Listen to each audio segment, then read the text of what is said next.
Okay, the Gulag Archipelago. I wrote this note from June of 2019. I must have been reading it, and it's under the heading The Ascent. I just put one quote, and it's probably the most famous quote from that book.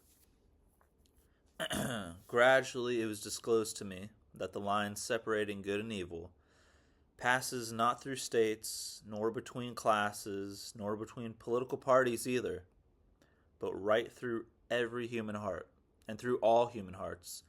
This line shifts. Inside us, it oscillates with the years. And even within hearts overwhelmed by evil, one small bridgehead of good is retained. And even in the best of all hearts, there remains an uprooted small corner of evil.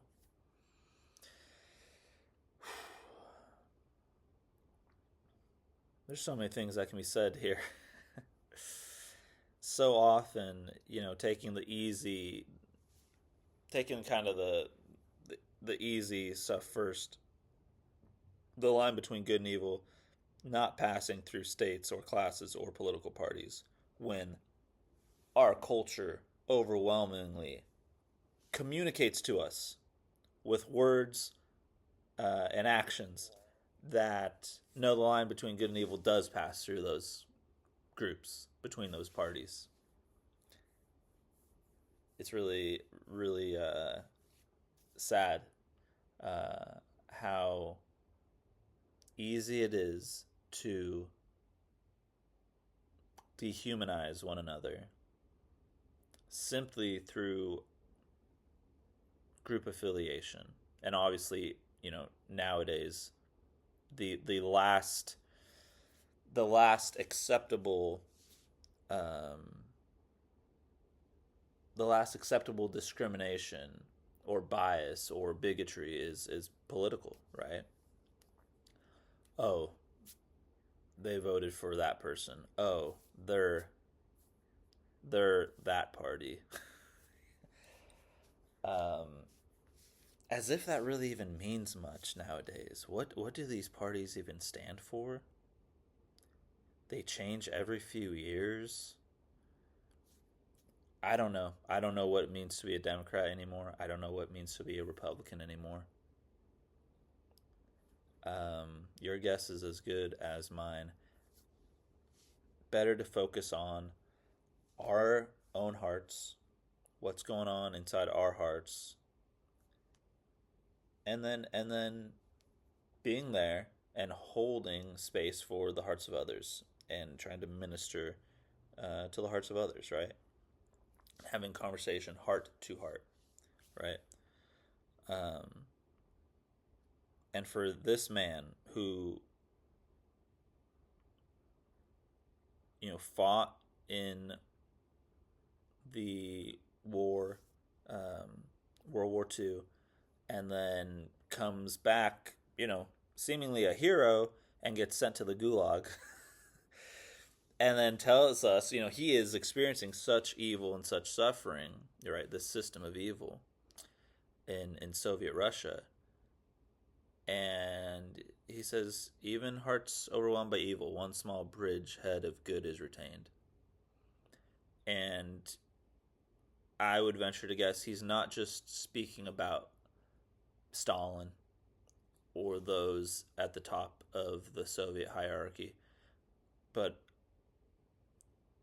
I'm sure plenty of people he met who had been so jaded, so embittered, so broken down that they turned to the dark side, right? And that's how an evil system can kind of trickle down into the hearts of each and every one of us, right? Jordan Peterson's talked about this with the Nazis, where a totalitarian state or a totalitarian system, it isn't and it can't just be the people at the top running things all the way down and instilling this totalitarian power over all people. It can't be that. what happens is the totalitarian ethos, the whole system gets internalized all the way down and into individuals, all the way down throughout society,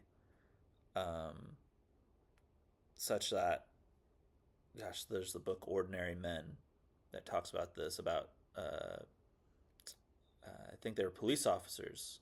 They were a precinct in Nazi Germany.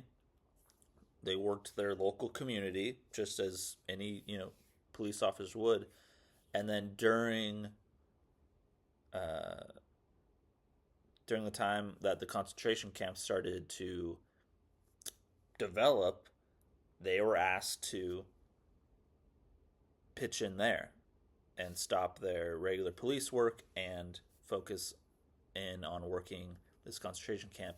And it details how these ordinary men, police officers, they weren't born into the Nazi Party. They weren't born into that worldview, right? They were probably in their 20s, their 30s, their 40s, etc. They were born long before Hitler ever came to power.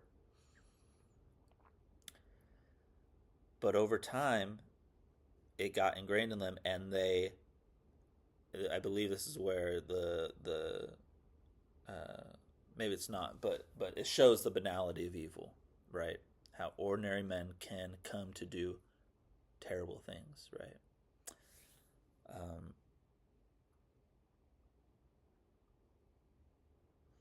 But thanks be to God, there's no sinner that's without hope, and there's no saint that's not in need of repentance, right? And that's what this quote is illuminating, right?